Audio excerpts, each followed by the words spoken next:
I'm James Davis, Head of Alumni Relations at UCL, and this event forms part of an award-winning series aimed at helping you with your career choices.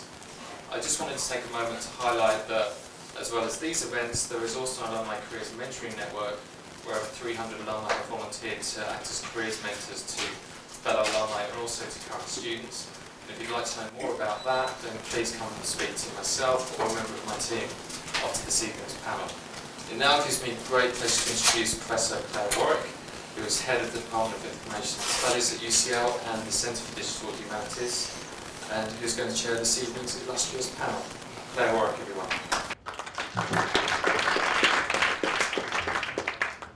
Anyway, it's a great pleasure to have you here, and it's great that you've come back. This evening we're going to talk about the really very large term of digital media. Talking to the panellists just before we started, it looks like there is no really obvious career path. They've all had really interesting, different careers so far. They've done lots of different things. I hate to tell you this, but I don't think a single one of them has said that the degree they've done at UCL was totally and utterly relevant to what they've ended up doing. But that's probably quite a good thing, because that means that a UCL degree is obviously very flexible and you can apply it to all sorts of different areas. You know, there is clearly no obvious career path. You don't read such and such as an undergraduate, do such and such as a master's, do such and such as an internship, go and work for so-and-so firm. What's exciting, I think, about the area of digital media is that it's very developing, it's very new. In a sense, if you want to, you can make your own career, you can design your own professional life, which is what makes it so fascinating, but also perhaps makes it slightly less than obvious in terms of how do you get into it, how do you develop your career, what's the right thing to do, who are the good people to talk to, how do you do your networking as opposed to online, obviously. So that's the kind of area that I hope all of our speakers are going to be looking at this evening. In other words, how did they get from UCL to where they are now? What's worked for them, maybe what hasn't worked for them, who are the kind of people that help them along their way, who are the kind of people that are pleased that they talk to, what areas do they enjoy working in, all those kind of things. I have my iPad here, and honestly I won't be checking my email, but if you see me typing, it's probably because I'm going to do some live tweeting. Now, if you want to tweet this, the hashtag is UCL Alum, as in just ALUM rather than NI, if you see what I mean.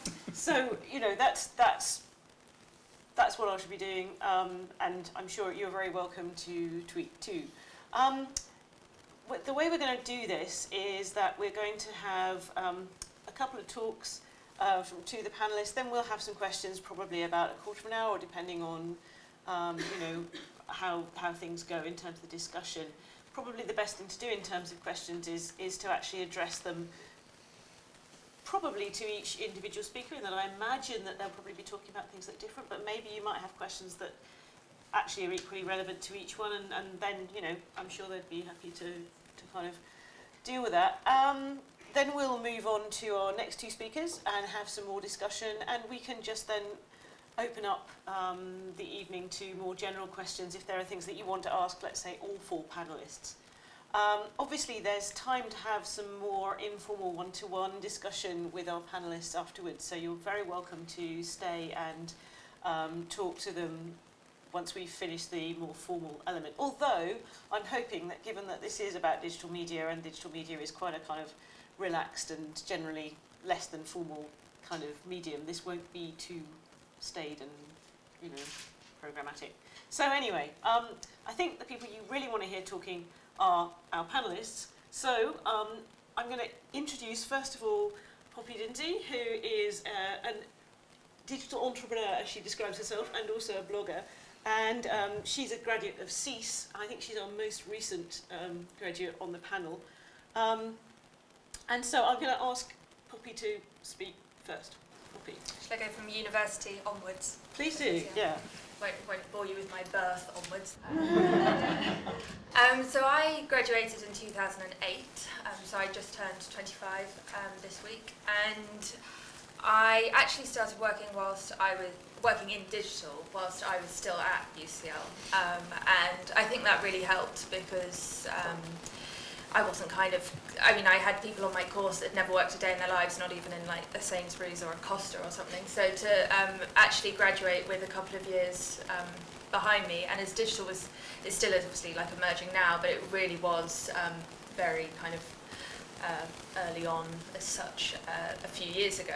It was amazing how having a year's experience was, really stood you in good stead compared to other people, and just kind of getting Twitter and blogging and the idea of like sharing across social media, just having any grasp of that at all put you at quite an advantage compared to other people that may have thought they were interested in it. So I was working actually in vertical search, which is search engines based targeting a particular category, and we were working across classifieds, generally in property was what I was working in. So I was kind of used to working in these big male teams of like 30 developers and then me, and in one office I worked, I had 4 toilets all to myself, which was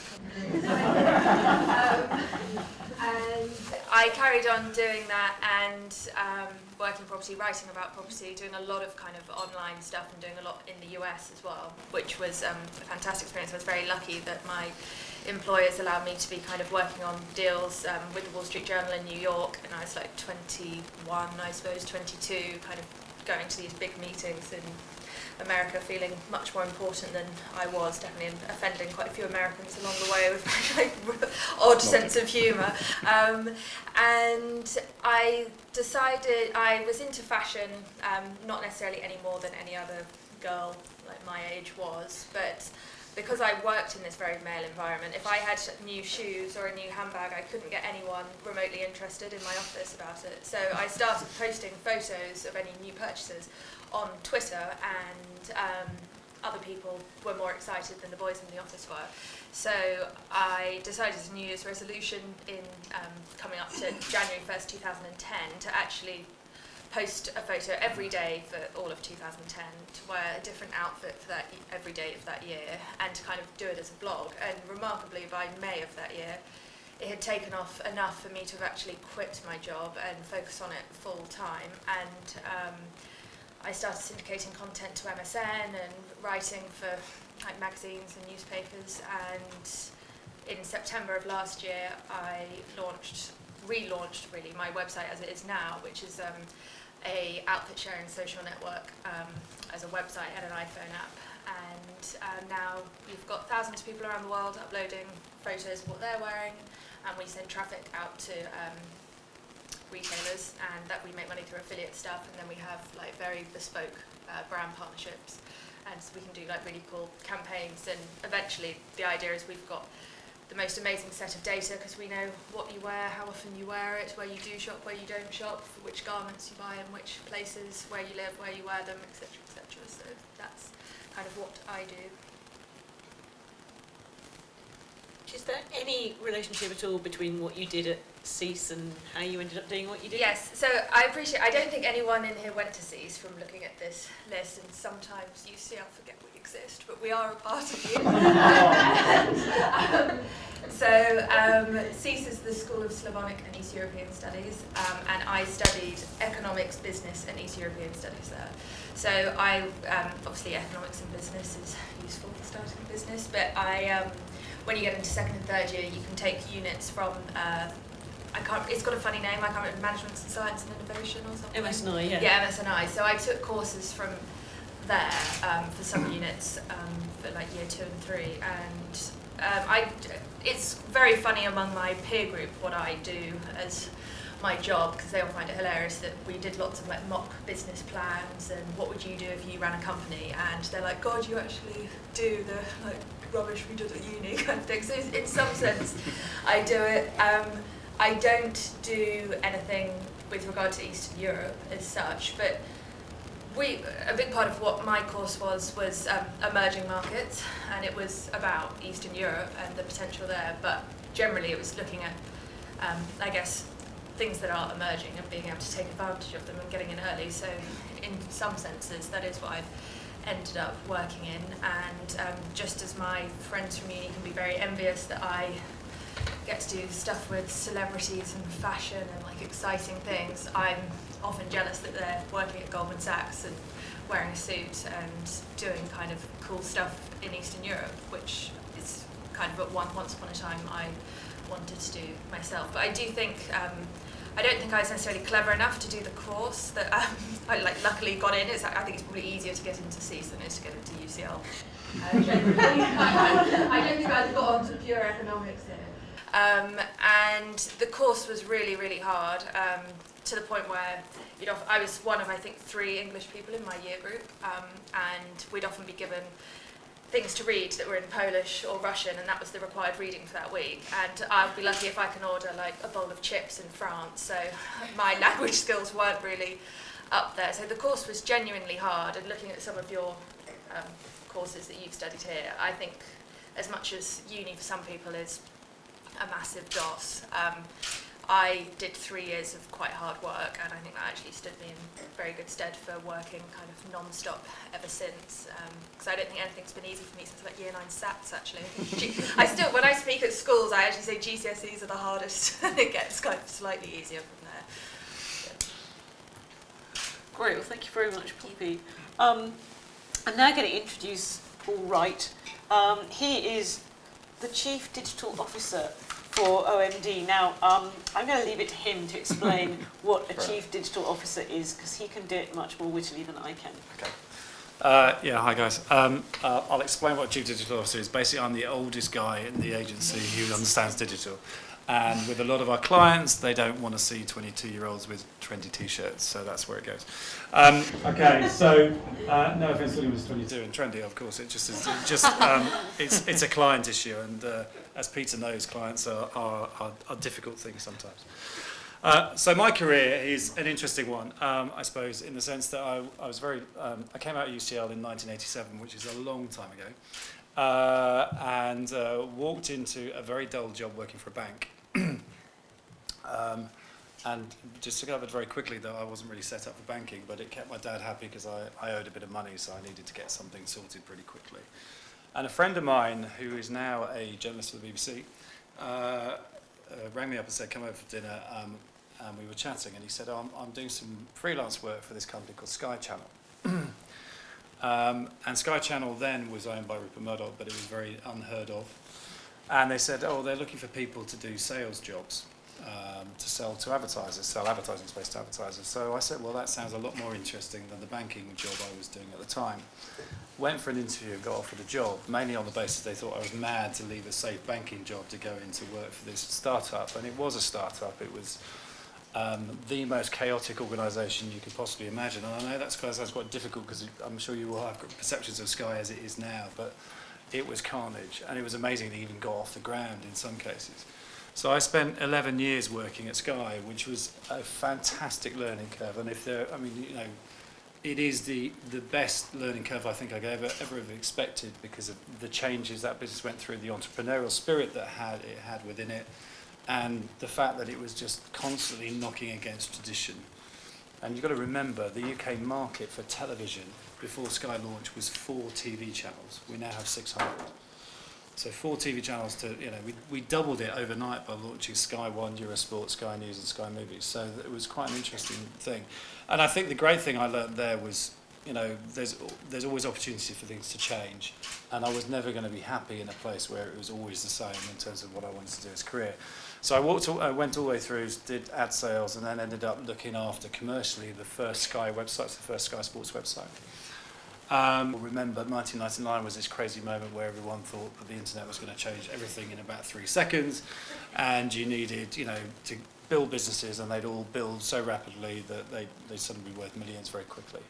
And I joined a startup called Sports.com, which was a pan-European sports website. Sounds a little bit old hat these days, but at the time it was groundbreaking, apparently. We managed to raise $100 million and spend it in 2 years, which I have to say is quite good going. We never made a profit, funnily enough. And we did this wonderful thing. We managed to go bust on the first day of the World Cup in 2002. And the only good thing about that day was that France, and I'm an Englishman, so I'm not allowed to say this, France lost in the opening game to Senegal 1-0, and then we went bust. So at least, when we went out with a little bit of style. I then spent 6 weeks thinking about what I was going to do, and I set up a business. So I decided, there are opportunities in your life where you think, well, I've got nothing else to do. No, the phone wasn't ringing. 2002 in the digital media space was not great fun. Google was about the only business that was making money, I think. So I set up a business which was sports related to help football clubs and sports rights holders like the Premier League commercialise their websites, because they all had websites but they weren't making any money from advertisers out of it. So I rang up a friend of mine at Arsenal Football Club and told him I was going to do this, and he said, you'll never get all the clubs to work together. And he became my last client. Absolutely true. And we got 95% of the clubs to work together, and we were given the rights to sell the advertising on their websites. So all the top 4 divisions, and we created this business on the back of it. It was designed to sell, and we sold it to Sky in 2006. So having built the business up, it obviously the market picked up again, thank goodness, otherwise we'd have been in trouble. And I sold this business. I went back to Sky, which is a sort of interesting thing, going back into a big corporate after running your own startup. And that was great, and we did 2 years there, and I ran the digital team, commercial team for Sky on all their websites for that period of time, and their mobile sites at that time as well. 2008 I left because I needed a break, and corporate life was killing me. And I have to say, if you go back into a big corporate after being in your startup, it's quite hard for a lot of reasons. 2008 was also not a great time to be looking for a job, so I just took some time out, and then I was a consultant across a lot of companies in the digital space, mostly looking at technology and how technology works with advertising, which is a key area of what we do now. And I worked for people like Bauer and AOL and various other people on sort of mid to long-term contracts, and I worked for some American companies in the digital space as well. Got involved in another company which we managed to sell, and then a friend of mine who's the CEO of this business rang me up and said, look, we need a grey-haired bloke to come and talk to our clients about digital. And I said, well, you got the grey-haired bit right. And I joined OMD in August of this year. Basically in a relatively new role. Our challenge with our clients is that clients recognise that digital media is incredibly important. It's also the most complex media landscape they have ever seen in their lives. And to give you an idea of the complexity, if you look at what advertisers do with television, they have 4 major suppliers of audience in television: Sky, Channel 4, Channel 5 and ITV. That's it. Pretty easy. £3.5 billion business goes through those 4 sales points. In digital, last year we traded with 400 sales points, of which Google is one, Facebook is another one. So you can see the complexity, and it's everything from mobile through social through everything else. So our role, OMD, is a media buying agency which is changing from just buying television and buying space into doing a lot more strategic stuff, because clients want us to do that. And I think increasingly we're doing a lot around data and consumer data, how that then works and how does that help you sell something, work with something. And I think one of the things about digital media, I'd say now, relative to where it was, is that data is probably the biggest thing that's changed it in the last 10 years. And when it first came, it was just about websites, and they were sort of replications of what existed in the physical world. And now we're very much in a very different space, and obviously with Facebook and everything else going on. So that's my role. I have, there's 150 people in the agency who work in digital, which is the largest department across the whole agency. We have 2 agencies in London, slightly different flavour of agencies. Our clients are everything from Virgin Media through John Lewis Group and Waitrose, through to EasyJet, to Eurotunnel, HMV, Boots. The list goes on, Google, Apple, various others that we do work with. So there's a wide range of clients we have, and immense amount of challenges. But I would never change this role for a million years, because no day is the same. That we have so much different stuff going on all the time, and it's fascinating. And I think the key thing is, if you're prepared to keep learning, because there is no thing as normal, then digital media is a fantastic place to be. So that's my story. You're amazing. Great. Thank you very much. Do you have any reflections at all on what being at UCL did for you? Being at UCL, well, geography degrees tend to have a reputation for the drinking element of it, which is certainly very true in media, so that's fine. I think actually the interesting about degrees like geography and economics, and a lot of people I know my year ended up in marketing areas is that manipulation of data and consumer behaviour. And that's basically what a lot of what we do on a daily basis is analyse consumer behaviour and then make recommendations to clients. And that is fascinating because, if you're looking at, say, tablets like iPads, there's a whole behaviour that goes around iPads, and a whole audience profile that goes around iPads, and we just match it for our clients and say, right, well, if you're targeting AB, upmarket adults, then an iPad advertising might be right for you. So yes, I think there is an element to that. Great, that's very helpful. Thank you. So, if people would like to post some questions for our first two speakers, please do. This is a question for Poppy. Where is your website kind of popular? Is it UK focused or is it in the US? Yeah, UK is our biggest market, Australia's second, and US is third, and then it's kind of like Ireland, Spain, and Dubai is quite big for us. It's definitely, you can kind of see the trends based on where it's had a lot of press. The way it's written is there's a real like British sense of humour like throughout it, and it doesn't try to, there are other websites that are like based on outfit sharing, but ours is kind of a bit more tongue-in-cheek and doesn't take itself seriously. It's not like fashion is the be-all and end-all. So we really appeal to like people that don't take themselves too seriously, and we have, people can categorise their like moods and where they are with every outfit. So we've got kind of like, you can just say you want to see people that are hungover in pyjamas on like the weekend. So it's that kind of thing, rather than, there are websites that are just for like our like gorgeous European friends who are in like £10,000 outfits every day, and we're not that. But UK is definitely the biggest for us, but it is global. Australia's basically big for us because I got a lot of press coverage there, and it's just come off the back of that really. And what's your plan for the future? Have you got kind of plans for that website, or have you got something else you're working on? Yeah, I mean, I'm always doing, there's kind of, myself as a business is like Poppy Dinsey, and I have like personal sponsorship deals and stuff like that as myself, and then I kind of license myself back to my own company, which is very straight. I have contracts with myself as my own company. My company can't exploit me, and that kind of thing. It's just me exploiting me. But I'm working on that kind of stuff and trying to do more like presenting and writing and telly kind of stuff myself. And then with the website, it's the whole point was taking it, when investors were kind of talking to me when it was just my blog, there was like, you can't have this company that rests on one person's identity. So I'm trying to kind of take, at first I really tried to take myself out of it, and then realised actually the reason it's very popular was, a big part of it was me. So that I had to kind of put myself back into it after some meetings with some clients, and then it's just trying to kind of grow it into a big enough community where it's going to become valuable to people once I'm not a part of it, and I don't want to be a part of it forever, and obviously want to sell it. So just kind of growing it and making sure the data we're collecting is really good. And the nice thing is that I work really closely with all our kind of clients and fashion brands to see what, and we're kind of like moulding it together almost, and just trying to see what makes the most commercial sense based on what's the most use to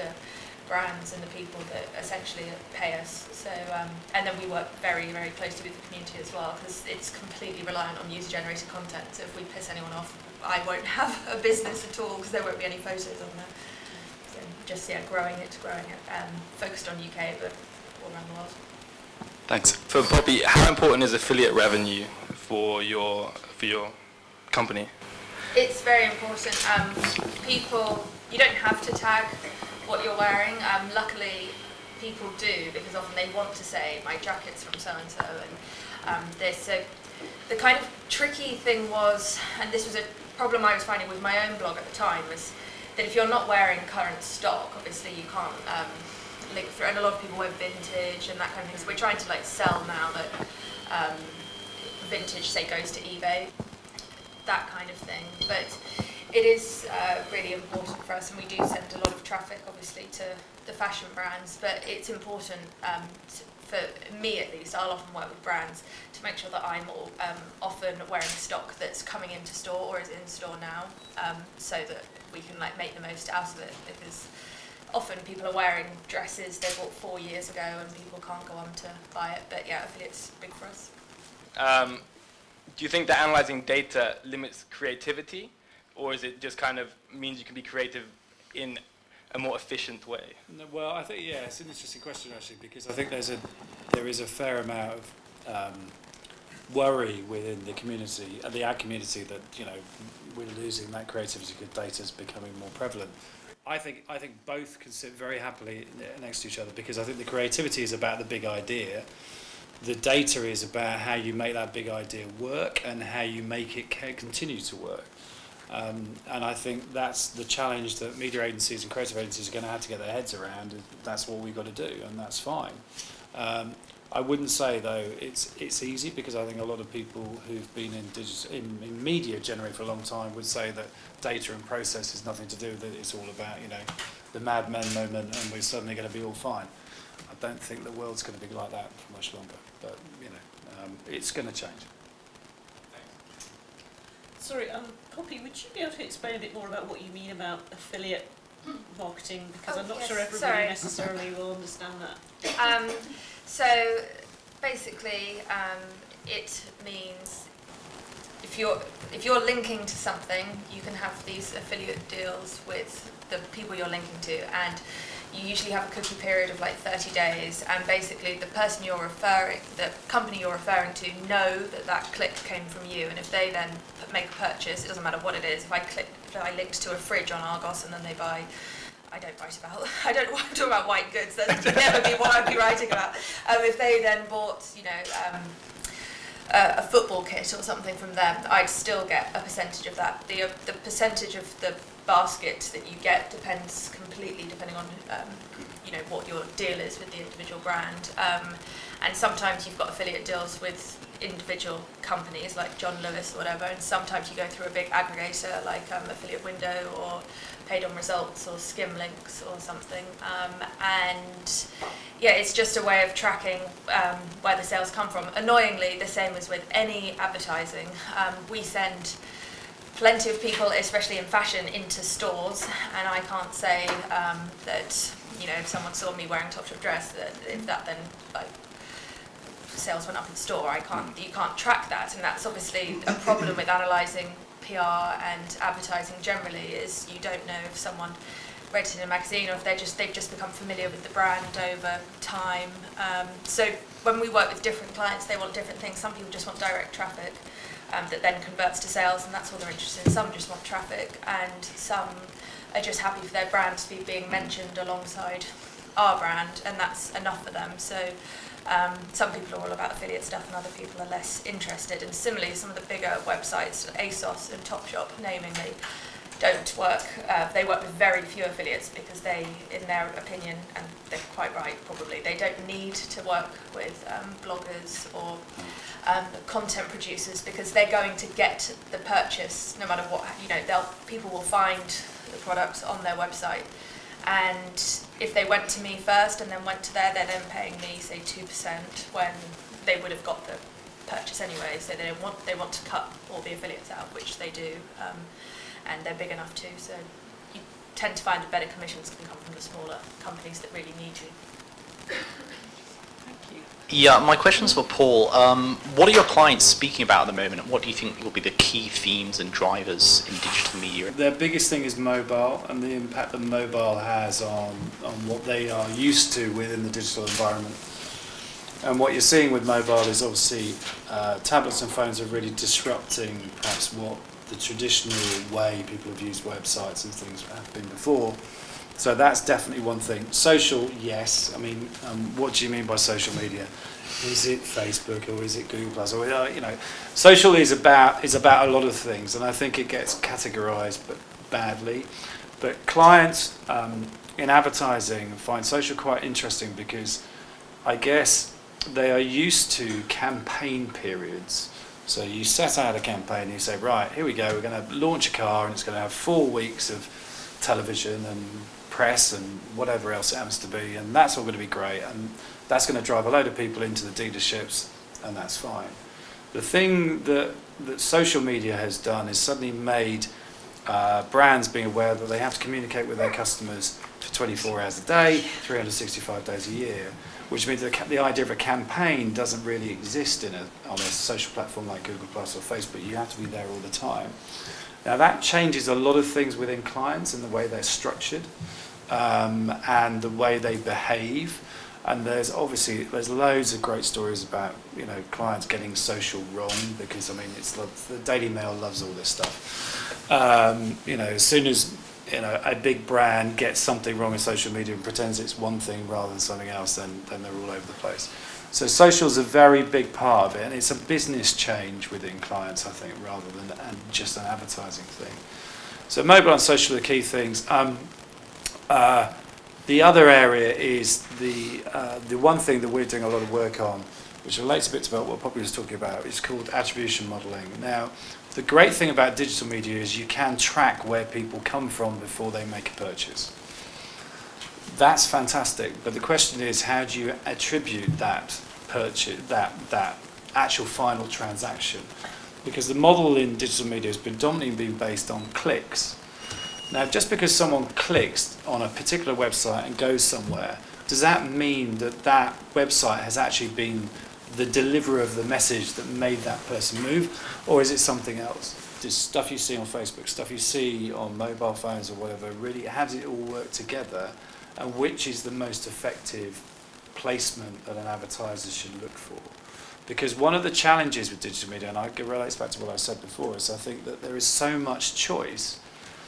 An advertiser could go, right, well, let's go and spend on 400 different digital media platforms and hope that we hit our audience. Well, we all know that's massively inefficient.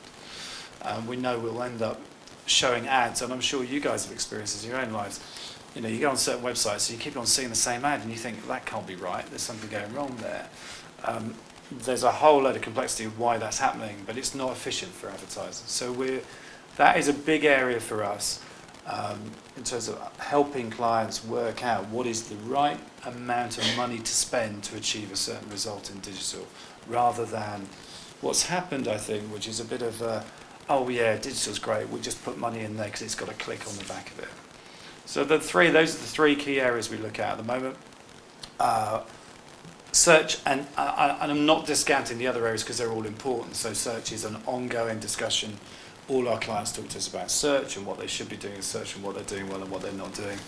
Search engine optimization, which is more of a dark art than something quite specific, but a very important thing about how you get your website ranking in the right way in Google and in Bing. So there's a lot of those stuff, but that's just ongoing. But the three key areas we look at: social, mobile, attribution. That's really interesting. Thank you very much. We had another question just up here.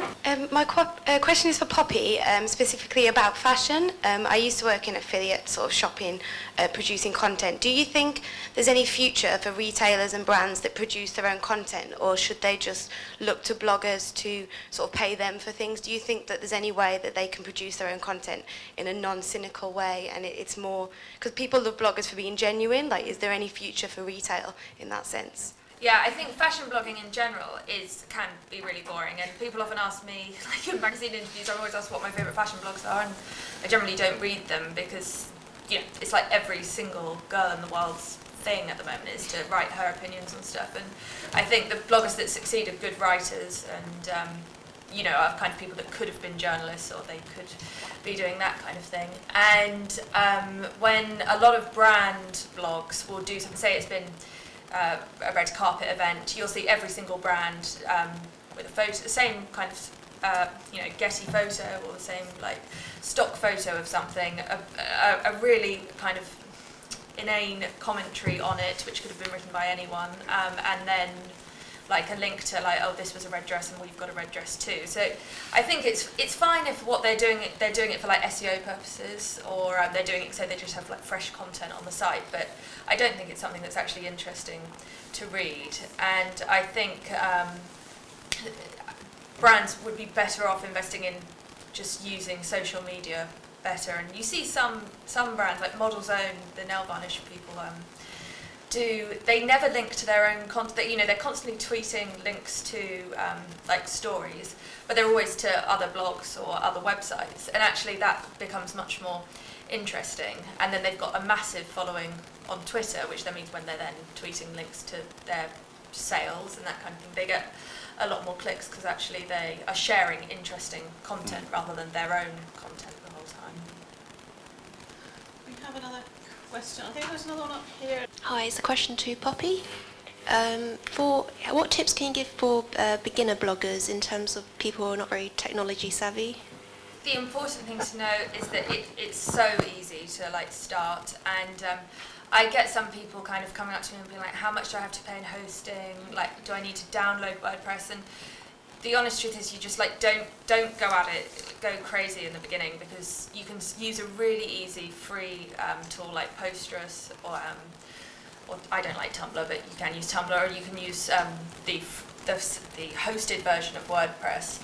And if it takes off and it's something you become more familiar with, get used to like basic HTML if you become interested in it, then you can migrate all your posts over to a platform that offers more customization later. So I think if you go at it in the most simple way possible, and that's what the fashion blog, which is the one that took off for me, was using Postgres, and I literally would take a photo on my phone, and they've got an email function, so you can email like a photo, for example, or just text to post@postgres.com, and it creates the blog post for you. So people used to say to me, like, how do you have time to post an outfit every day? But it's because it took literally 30 seconds to do it, and you don't need to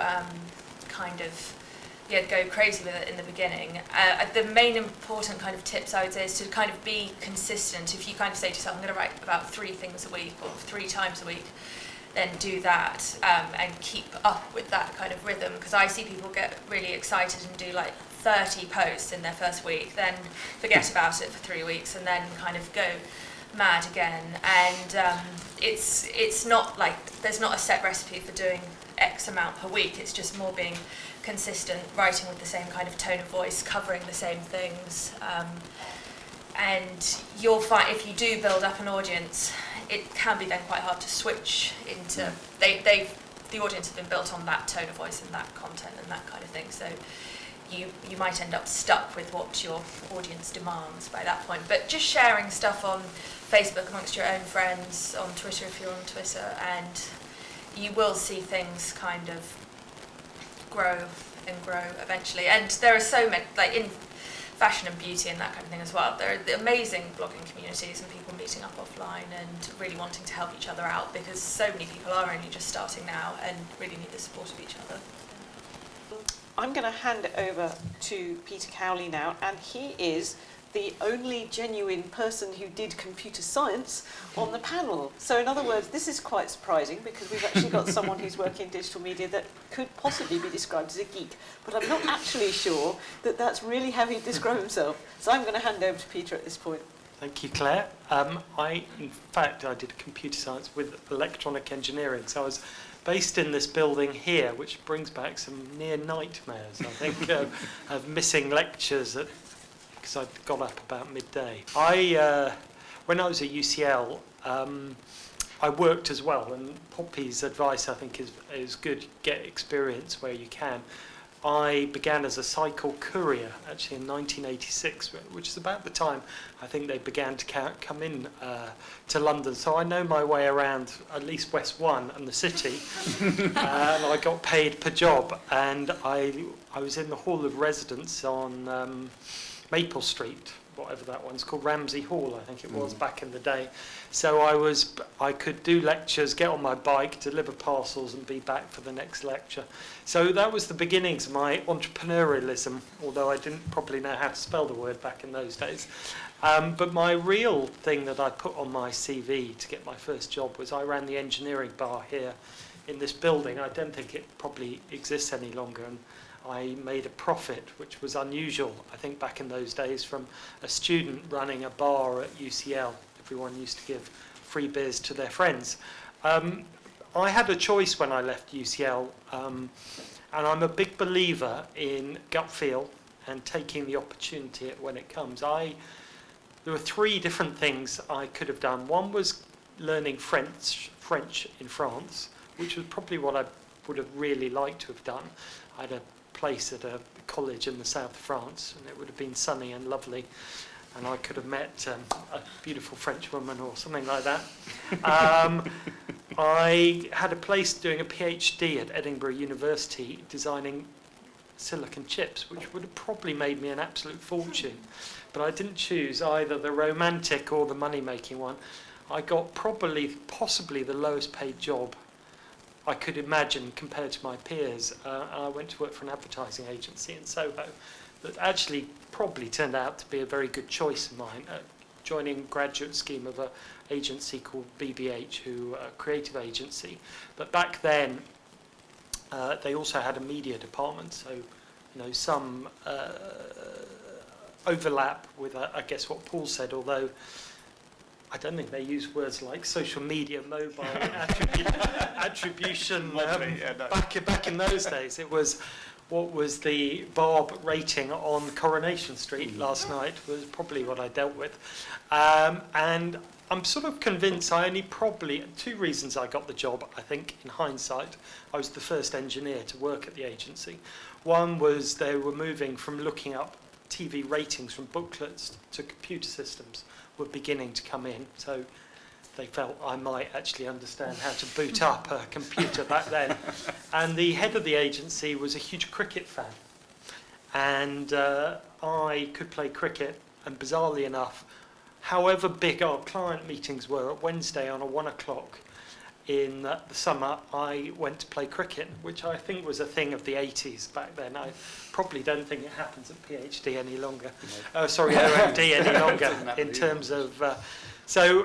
it wasn't really based upon my degree, but it was... I think there has been a little bit of a seam of technology and computers that run through my career. Just I'm grasping for something to help you here. The first client I worked with was BSB, which was the Squarial people, which most of you are far too young to remember, but they burnt out. They were the competitor to Sky back in the late 80s, and they spent a lot of money, a bit like Paul's company.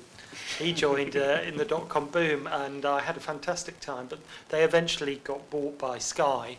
But I got the media bug, and I went to, after a couple of years at the agency, I moved client-side marketing to work for a cable TV company. And again, back in 1991, cable TV companies were just emerging to dig up your streets and cause chaos and very bad customer service, if I remember. But I'd got this sort of media bug and lots of channels, and I moved from the glamour of Soho to working above a bowling alley in Lewisham, which again, if I'd have probably stayed in Soho, would have been a terrible thing for me. I sort of got to see another part of working life.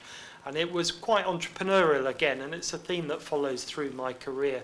I was the second person in the marketing department. We analysed marketing information, did marketing communications, market research. I think I even set the pricing for, we were also a telephone provider at the time, which age 24 or whatever I was an amazing thing. And back in the mid-90s, I was the second person in the company to have an email address, and that made me qualified to become a product manager to set up their internet service provider. Not, but no one knew any different back then. The other person who had an email address ran our fledgling interactive TV service, which Sky sort of picked up later with the red button services, and now the internet's all about that now. And I think that began my journey into the internet, new media and digital from more traditional media and cable TV. I set up an internet service provider that, in comparison to what exists today, I think we were pleased when we had 1,000 subscribers. It was the very early days of very slow dial-up modems. And the company I worked for got bought by a big telecoms company, Cable and Wireless. I don't do big companies very well, and I lasted a year, and like the criminals of old, they shipped me off to Australia in the end to set up an ISP in Australia called Optus, that Cable and Wireless owned back then. So lots of tech experience without running the technical part of it, which is a bit of a theme that goes through my career, as I mentioned. I came back to London in the end, and it was 98, which was the beginnings of the dot-com boom. I worked for myself for a year, which is probably the best year to work for yourself with any knowledge of anything technical. I earned a fortune without really knowing much. Probably I could spell e-commerce and things like that, but it was the hunger for people who could talk about new media back then was amazing, and they clearly would lend money to nearly anyone back then. And a friend of mine who I'd worked with in cable TV said, you must come and work for this company called FreeServe, which was one of the pioneers of the internet service business. And I said, no, I'm happy, I'm freelance, I'm making a fortune. And they said, no, they're going to IPO. And I didn't know what IPO meant back then, but he told me I'd get very rich. And I joined FreeServe, that was part of Dixon's, a very boring retailer on an industrial estate in Hemel Hempstead. And I think the coffee was terrible, was one of the things I remember mostly about it. But it was all about beginning a journey, again, from scratch and building it up. And my job was to launch broadband ADSL, which we now take as the internet in every major home around the UK. But back then, I remember the marketing guys saying to me, you cannot use the word broadband. Consumers will not understand what you're talking about. It's fast internet. And now it's called broadband, which shows how many mistakes get made of it. As part of one of my jobs, we ran a rich media video portal for people who have the very early broadband, and we streamed the first Big Brother in the UK when people used to gather around computers in their office trying to work out whether they could really see different cameras in the Big Brother house, which was in 2000. But that actually meant that I moved over to Endemol, who were the producers of Big Brother back in those days, to set up what they then called their interactive department, to support their big television shows like Big Brother. And they ran a show called Fame Academy, which was, I guess, a precursor to X Factor and Pop Idol, and shows like Ready, Steady, Cook and Changing Rooms and things that were sort of long running.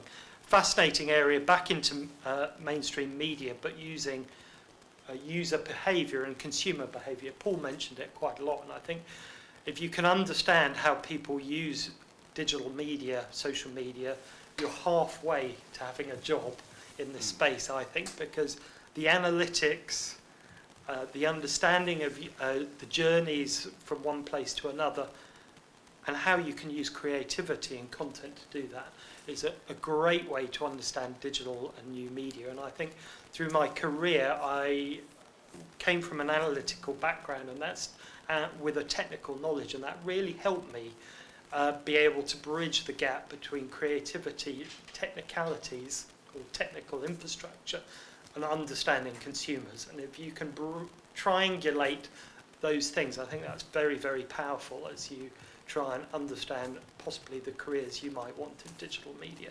I worked for Endemol for far too long.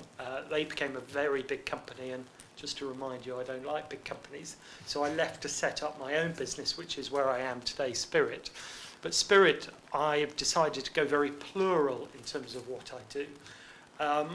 I don't necessarily run anything, but I have someone who runs things for me, which is, again, a thing I have understood about myself over the years. And why I went plural goes back to something I think Paul mentioned earlier.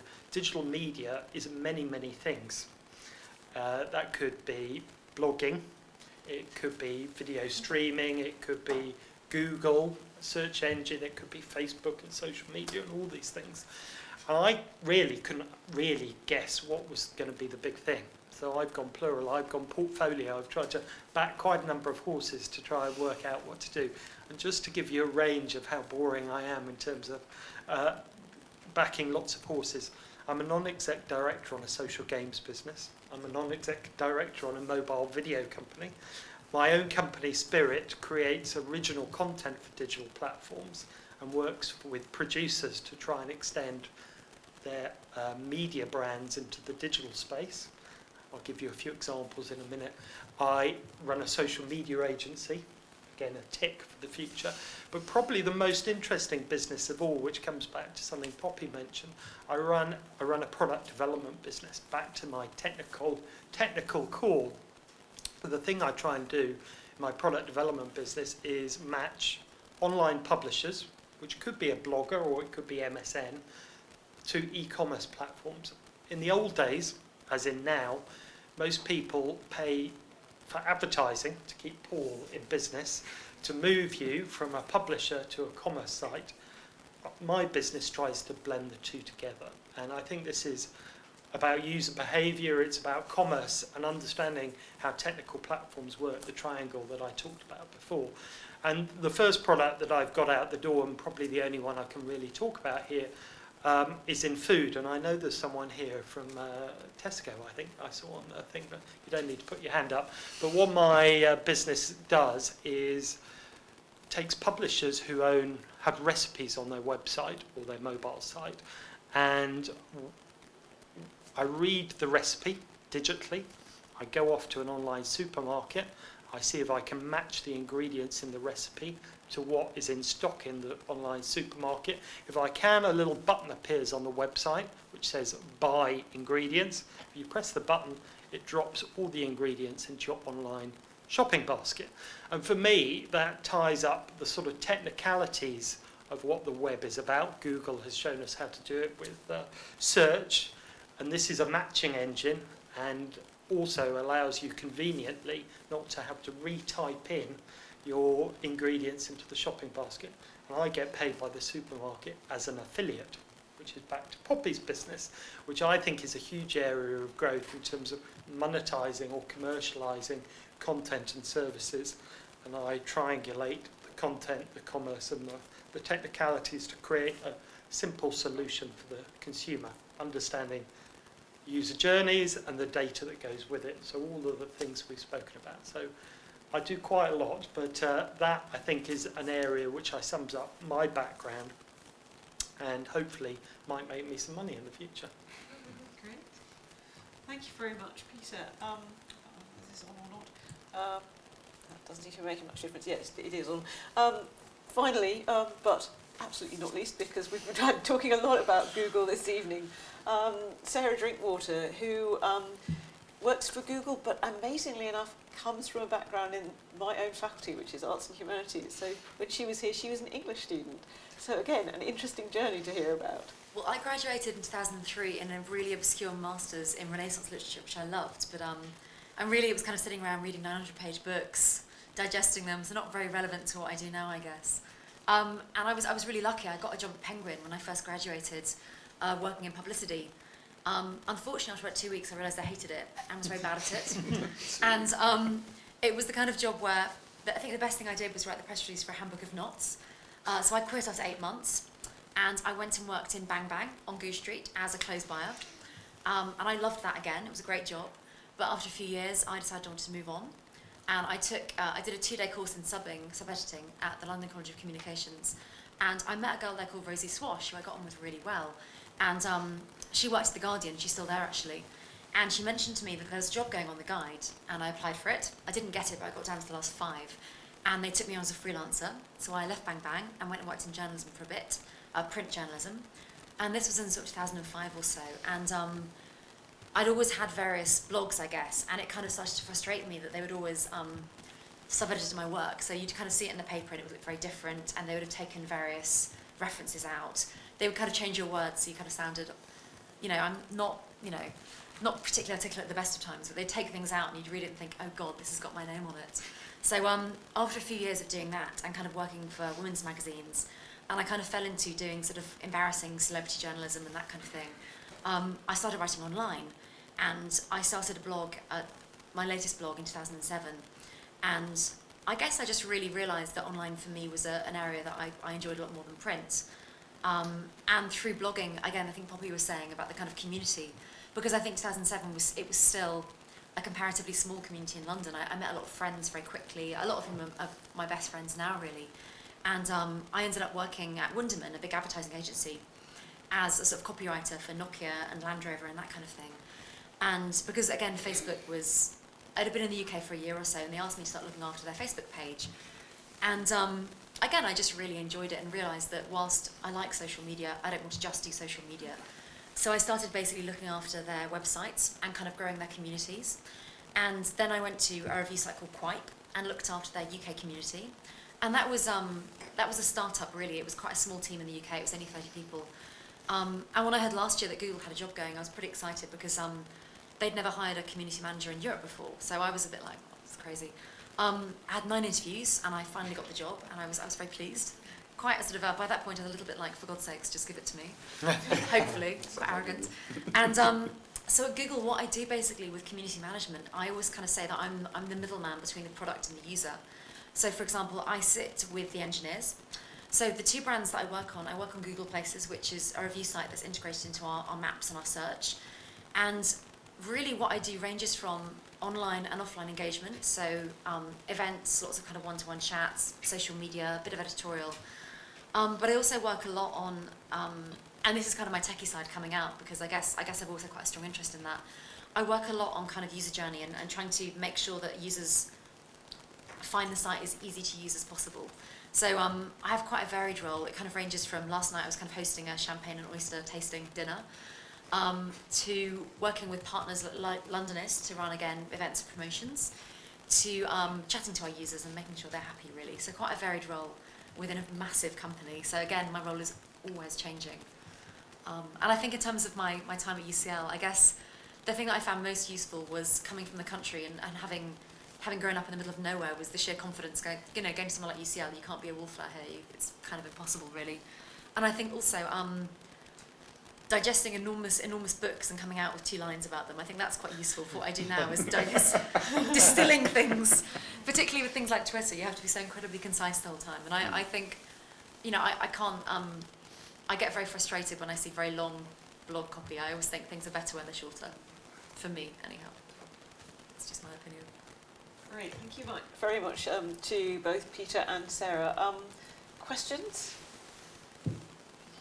I guess this question best suited for Sarah or Paul, but I kind of work in social media monitoring at the moment, but I came into this field looking at research, really, like kind of trying to understand how people respond to things, and what I do now is much more based on analytics, and then there's some report writing. And I kind of just want to see how you feel about understanding how people respond to things online, to brands, how it is interpreted. Is it just, I just want to know what you feel about that, because I kind of I like to look at the way people talk about things, but I tend to end up having to look at analytics. So I just wondered what you see, how that is going forward in the future, how you see that growing.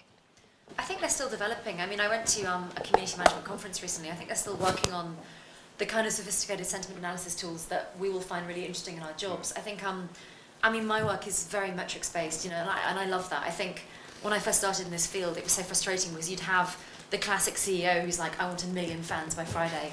And that's just no use to anybody. It's not about, it's not about quantity. It really is about engagement and quality. And I really, I'm kind of working with Emerald Street right now. And I don't really know them, but they've been going for a year. But their engagement levels are so high, and their audience, they love them. And they get, they're a perfect example of a new brand that know how to target their audience beautifully well. And I think data is I think all of us have spoken about this today, but I think data helps you with being creative.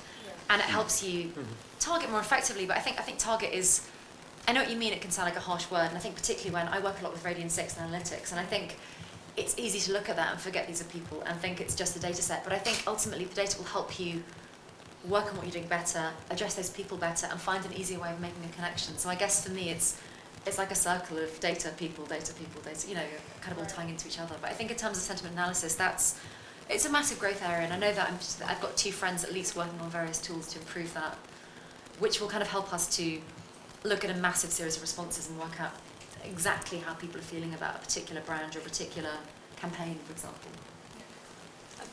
I'd agree. I think one of the challenges is that we have all this data and it's all driven by technology, and therefore it's all right, and then we forget it's people. And we do have to spend a lot of time doing that interpretation of what it really means and what you then do with it. And I think that's a real challenge, especially in the way I mean, we use Radiant 6 and various other things as well, which are, you know, these monitoring platforms for social media, but we have to make sure when we talk to clients about it, look, here's something that monitors it, but you're going to have to think about what that then means to you once you start monitoring it. And I think clients are beginning to realise, actually, yeah, there's some information there, now what do we do with it, rather than, oh yeah, this sentiment doesn't sound very good, it's a big problem because one person said a swear word or something bad about that brand. And we are nowhere on that journey, really. I think we're a long way before we get to a level where everyone's comfortable with this stuff. I think the thing with brands as well is that, I mean, having worked on Nokia, which I don't think will come as a surprise to anybody to say that they have overwhelmingly negative feedback the entire time. I think it's you know, having managed their Facebook page, I think brands often don't want to hear that kind of thing about themselves. They don't want to know that 10% of their customers are happy and everybody else is angry. And I think as well, when you start monitoring, it's an ongoing thing, particularly with community management with my field. It's the reason that I prefer working in-house to agencies is that often in agencies, when a campaign finishes, there's I think community work has to be ongoing. Otherwise you're engaging all those people and then dropping them. And I think it's hard because it's a money commitment, it's a time commitment, and it's something that a lot of brands, you know, particularly in the current economic climate, it's not something they have room for. Thank you. I think there was another question just up here first. Hi, this is a question for anybody who wants to answer it. I work in marketing myself, and when I started in 2004, there wasn't much digital communications. And as the time has moved on, I've been expected to kind of know everything about digital communications as part of my role.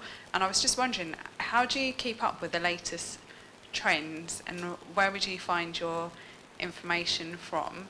And the second part of my question is, all the people who work in digital communications, what kind of skills, I mean, I think there's probably more for Paul, what kind of skills do you look for? Because how can you have experience in something that's so new?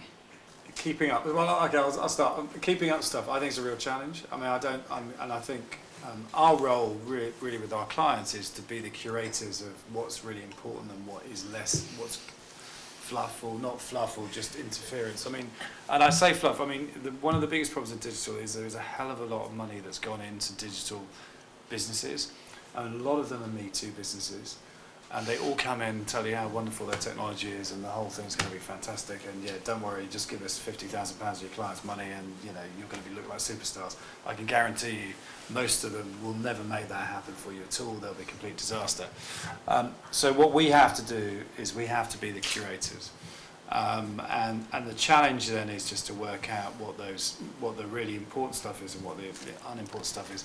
We've just had to introduce a new system in terms of how people interact with the agency to filter out some of the stuff, and I think it's quite hard. I don't think that's going to solve it for anybody. What I do personally, I guess, is I spend a lot of time thinking about just following things and just trying to work out what seems important. And I think the other thing that the best digital people get is that thing about trialling and seeing whether it's really any good. I mean, so I know all my digital people at the moment, they're all jumping up and down about Highlight, which is a location-based thing. It's the new trendy thing this week.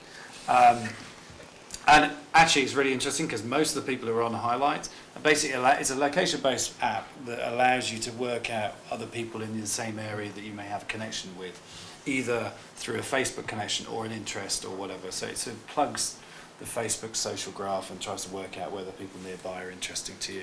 Now, around Charlotte Street is a complete nightmare because everybody who's in media has got this bloody thing. So you get pinged all the time, so-and-so's near you, whatever else happens to be. But the point about this is that the good people that we recruit will be into this stuff and will trial it and have an opinion on it. And then whether it gets scale or not then determines whether we start pushing it to clients. Pinterest is another cool, trendy one that's come out this year, social sharing site.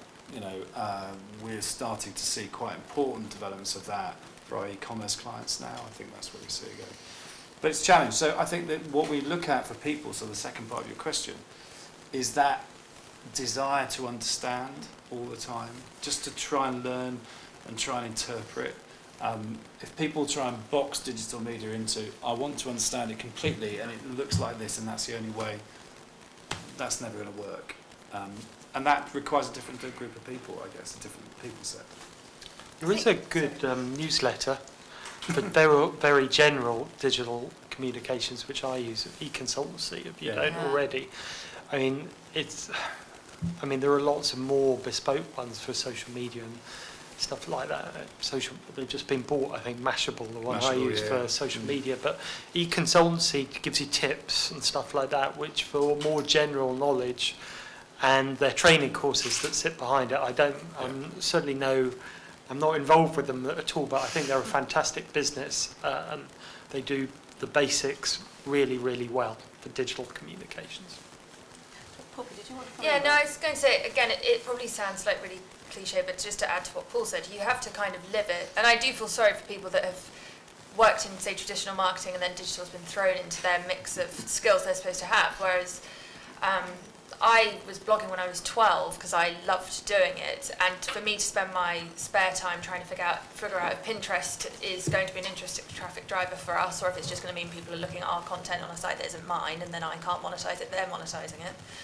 I'll be doing that at like 1 a.m. because I'm actually enjoying doing it. So I think there are people that want to have the latest apps on their phone, and then they'll find out if it's something that they're using if 3 weeks later it's an app they've opened ever again past the TechCrunch excitement. And there's like a real thing with, especially in like the old like adage that in Silicon Valley nothing's a bad idea. There's things get hyped so quickly, and especially the kind of California-based news sites, it's like everything's the next big thing, and unless you genuinely use them and can use them with a head-on for what your kind of profession is and how you can use it, it won't kind of sustain its interest, because it is like a 24/7 lifelong commitment to these things, really. I mean, so if it's not something that you enjoy, I guess it's not something you'd want to work in. And I mean, I know people that say like they want to work in digital, but they don't spend their free time living in that digital world, and you kind of have to really, I mean, I feel like I've been building my online brand by doing kind of 24/7 for years and years, and it kind of takes that to then become an overnight success. But I think that ties in really well to the hiring question, because I think again, I was blogging since I was very young too. I just always enjoyed it. I like having control over my own material, which you don't often get in any working world, really. But in terms of the people that I tend to hire, it would be I can't think of a case of me hiring someone without them having their own blog, their own side projects. I think it's really, when you see somebody coming for these kind of roles and they don't even have, when you Google them and there's nothing there, that makes me, I just think, why would you want to work in this world? I think you need to have at least a couple of side projects and things that interest you. And I think, again, if you don't, again, with Pinterest, I got really into it last month and now I'm bored, But yeah, I can't bear it. I hate that people like it. I know, I have a very short attention span, but I think in this field of work, you have to kind of really try things out. And I think, particularly in terms of my friendship group and like my Twitter, people I follow on there, G+, all those, every kind of network, people are always raving about something, and you try it and within a week you're bored of it. And I think the things I'm not bored of, I tend to think have longevity to them, but Pinterest I'm not sure about just yet. I'm kind of over it already. Christian, person in blue jumper, yes, thank you very much. We talked a lot about these people who use Twitter and social media, and I have a lot of friends who, I use Facebook as a necessity. I haven't liked a single thing except for my friends' businesses. Is it business as usual for everyone else, or is this like a new dynamic, a new place that... I think working in this area, we have to be aware that we all live in a bubble. We work and live in central London. I go to... I love the fact that my absolute childhood best friend hates Facebook, isn't on Twitter, won't come to any of my events because he would have to sign up for Google Places. He hates Google, he thinks they're really evil. And I think it's a really nice reality check, actually, because I run things past him because he is a normal guy. And I think that's, particularly with things like e-commerce, I've got so many friends who would never dream of buying anything online. I think it's a good... But you know what, I think as we kind of develop, as the kind of digital e-commerce world develops, I think that will shift, and I think gradually it will become more and more normal. If we look at the kind of success of sites like Mumsnet, I think it's people who don't consider themselves particularly techie or working in that field are gradually becoming more and more used to I guess it's a matter of you choosing the sites that you engage with. You know, for my friend, he doesn't like Facebook because of the kind of data issue, whereas he loves Amazon because it's, you know, it's very easy and convenient. So I guess it's a matter of him choosing the sites that work for him. People still use email, and email newsletters, I think, is still very much part of the digital media world. And in fact, people are getting better at using those. So it's not all about the new stuff, it's optimizing the old stuff, I think, as well. And actually probably is still the bulk of the money that's made in here, from display advertising to e-commerce. Yeah, I mean, I think if you look at a lot of our clients, we start with what is the audience, and then what is the business objective, and then what is the media you use, and that isn't always digital. You know, TV is a pretty effective medium for a lot of things. People still watch it. And people still watch it. And it's funny, I was at a conference this morning, which is a really super bubble. If you want a super bubble, go to an IPTV conference, because that is like way out there. I mean, everyone's sitting there saying that the world is going to change to IPTV. And one of the really interesting things about it is that something like 92% of TV viewing is still linear, i.e. people still watch according to the schedule that is set by the broadcaster. And if you read some of the stuff that goes on in technology, and especially on TechCrunch or any of those things, and those types of sites tend to completely say, oh yeah, TV advertising is dead, and audiences aren't there, and all that type of stuff. So yes, good reality check, but you know, we start with our clients' objectives and our audience, and then work from there. TV, sorry, go ahead. No, I was just going to say the TV thing is really interesting, because once upon a time Sky Plus came along, and being able to choose your own TV schedule was amazing. And then when this idea of, well, to people that are in that kind of world of obsessed with Twitter, then it was like, I mean, I see people that are like, okay guys, what are we watching at 9 o'clock? And it's the trending topics at like 8 p.m, 9 p.m, 10 p.m in the UK are based around, you know, whether it's Question Time or Big Fat Gypsy Wedding. It's people are watching these things together. And I used to drive my parents absolutely when I had to move back home when I started my business, and I used to drive them mad, because if they were used to having Sky Plus, they'd pause, you know, it's 9 o'clock, oh God, let's pause it, let's make a cup of tea, let's put the cat out, let's like do all these kind of annoying things and actually start watching program at 10 past. And I'd say, we're not pausing it because I need to watch it in real time with Twitter. So if you aren't here at 9 o'clock, you're going to miss the start. But if you're watching MasterChef or The Apprentice and you're 3 minutes out, you're going to have it completely ruined by your online experience. But then now I live with my boyfriend, who's not on Facebook and will never ever join Twitter or guests, although he does come home from work every day having read. It amazes me now how much of the Evening Standard is based on things celebrities have tweeted. He'll come home and be like, oh, so Wayne Rooney tweeted about like his windscreen wiper being taken by a monkey at the zoo, and I'm like, are you on Twitter following the footballers? And he's like, no, it's like, it's in The Sun, it's in this, and like, you know, journalists have a very easy job now because half the newspaper is just what a celebrity said on Twitter. But because he's not into that world of living in your phone, he's made me think it's quite rude to sit there doing it, and so I'm like not allowed, and now I'm watching TV like how most kind of socially normal people probably do watch it, just on their own. And Homeland's the one thing that I watch when it's broadcast, because I can't bear the idea of on a Monday someone saying what's happened in Homeland. But yeah. But I love that kind of old-fashioned community sort of nature to it. You know, the way that like I particularly like Take Me Out, and don't diss it. It's amazing. I love the way that like it really is like being on the phone to your bitchy mum or something. Like it's like everybody at once going ugh, and I love that combination of like new media and like old. I think it's really endearing actually how you can watch the programme and you're all watching it together, and you can be at home on your own and it still feels as though that's the thing. I mean, I think because so many people are watching stuff on their own, and it's really lovely. And there have been times where if I haven't tweeted X Factor, people are like, why aren't you doing a random commentary on X Factor this evening? It's like and then similarly, you're going to lose lots of followers when you do stuff like that as well. Some people do. But broadcasters understand that behaviour now, and if you listen to the CEO of Channel 4, he wants to capture that data to add more. He wants more money out of his advertisers for understanding his audience behaviour. But, you know, I work with a lot of TV producers to add to their TV shows. And these days with Channel 4, if you don't go in, especially to the entertainment commissioners, without a digital media strategy around your television show, you're not going to get it on air. You know, you've had £1 million drop that has a play-along game. You've got the social chatter that goes around. How do you harness all of those to shows, web shows that begin at the end of the TV show, where you can chat to the cast or the celebrity involved in the show. All of those things are coming out of the user behaviour, not because it's fun, because they hope to make more money out of Paul's clients. And that's the circle we're all in. Where's the money? Yeah. And increasingly, not only through Google, these guys are beginning to see that there is money to be made in this space, and that's why it's getting bigger and more important. We have time for maybe one or two more questions. I don't think particularly. I mean, it's changing, but I think I think again, it's by client, and the clients have different views on what we're trying to achieve in their advertising.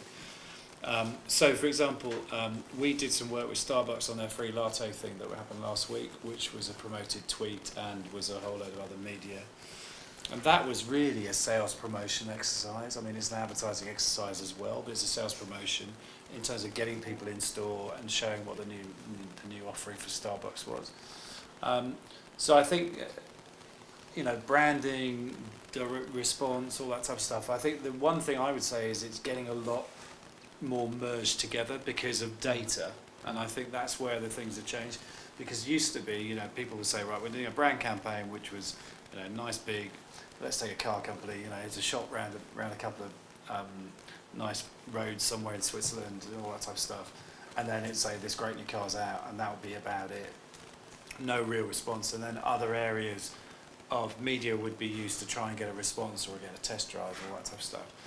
These days, I think clients would go, right, wherever we can, we want to collect data about audiences or get something that gives some sort of feedback back. And I think the great thing with digital is it has those opportunities. Now, is that branding or is that pure direct response? I don't think it matters anymore. It's a hybrid these days, isn't it? I think the growth of pre-roll advertising, in particular around video, has allowed brand and direct response to work together, because you could have a nice car ad that's all about brand with a little call to action. You can click out of it straight to the website or whatever. So I think those things are merging, and you've collected data on the test drive or whatever. And it's all of those things. So the digital's all pervasive, I think, and that's what makes it hard for people to understand, and grey-haired people like Paul to make lots of money in this space. Okay, one more question. Well, first of all, I would say I don't think you do need to work for a big corporate to get that experience, is my... Well, certainly I've always been put off by big corporates, and I think actually the benefit you get from small companies sometimes may not be the on-the-job training that you might get from a bigger company. You get to do a lot of things. And if you're into digital media and you like it, enjoy it, like Poppy sort of talked about her experiences there, I think you can begin to suggest ways of applying that in a smaller business that might happen quicker than a big corporate. It's a sort of balancing act. I think some people are more suited to big and small. I think mentoring is increasingly becoming very important as this whole area becomes more complicated. I do some mentoring actually for Nesta, which is I think it's the National Endowment of Science, Technology and Arts, who help sort of smaller digital businesses and match them up with grey-haired people like myself. Do you know, in some ways, I don't think I actually add any specific value in terms of the day-to-day, but I'm someone they can talk to in many ways. And they're normally right, what they ask me, and I go, yeah, you're right, carry on. Or maybe that's because I'm a bit dim. But I think it's really important to find someone, whether that be a friend of a friend, or going through, I know UCL, I think, do some mentoring and things like that. But it's sometimes just a sounding board that you're probably right in your intuition of some. Digital media is a normal business practice. It just uses different tools to achieve the same thing, making money or communicating with people. So I think don't be afraid, but yeah, go and seek help wherever you can get it, and learn from the absorb, whether that's you trying it out at 1 a.m. on the internet or finding people who understand it. I don't know. Yeah, I mean, I agree. I do mentoring as well. I've also been a non-exec. I'm a non-exec on various companies, and I think most of my role is to be a sort of sounding board of a few things. And I think the key thing is, especially with social media now, you can actually reach out to a lot of people and see whether they're going to help. They can help you quite easily. I mean, I get a lot of stuff through LinkedIn. I mean, LinkedIn we haven't talked about. LinkedIn's a fantastic product for a lot of this type of stuff. It does look a bit dull. It's not, it's not as sexy as Facebook or anything else, but it's very efficient in what it does.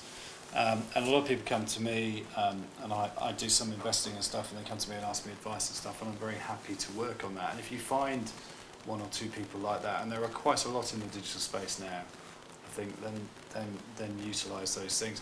I also think working in small companies is great because you get to do more stuff, and that's the most important thing. And with digital changing as much as it does, you'll get to do more stuff all the time. It's not like it just for a short period of time. It's always there because there's always something else to look at, whether it's Pinterest or whatever else it happens to be. So never underestimate that, because in big corporates you will be very much siloed, I think, to do one specific area. And the problem with digital is it really does cross over the whole business.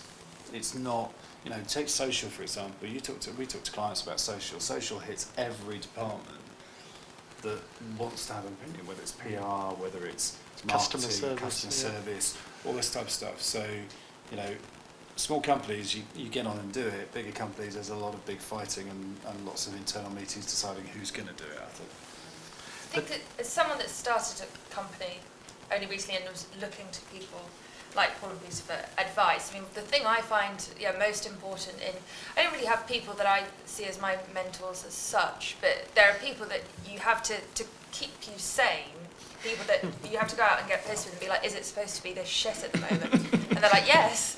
Friends that have amazing companies that are now worth hundreds of millions of dollars, and you kind of think you're so far away from being successful, and sometimes you need someone else to say, like, actually, you've done okay for yourself, and it is supposed to be this hard, and you are supposed to be working this hard, or you're not working as hard as I was, and that's why you're not doing X, Y, and Z. So it's great to have people around you, because if you're running a company, that's something your friends won't get unless they do it as well, and you kind of do need a bit of you need your kind of normal people around you that keep you grounded and remember but then you need people around you that also give up things time and time again and put their business above everything else in their life, and they'll be one of the some of the few people that understand your work-life balance. And then similarly, the main advice I give to any person ever when I'm doing more entrepreneurship talks is that you should just make as many mistakes as you can on somebody else. Get paid to make mistakes in somebody else's company. I don't feel like I make a lot of mistakes now.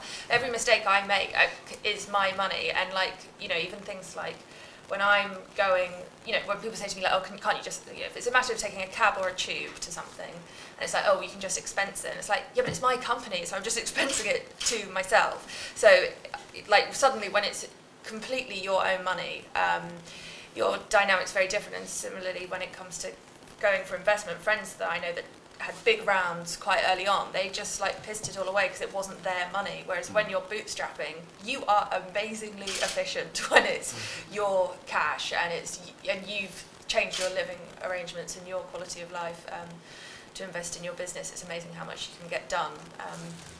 So yeah, if you can work somewhere else where you can get a lot of responsibility, and sometimes it's when people start approaching you directly that you realise, actually, I could have a client base myself if I went off and did my own thing.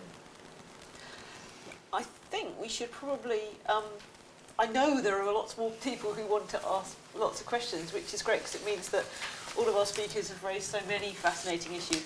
But there is now time to do some more informal networking. So for those people who didn't get to ask the burning question that they really wanted to talk about, you have a chance now to speak to our panellists one-to-one over a drink or two.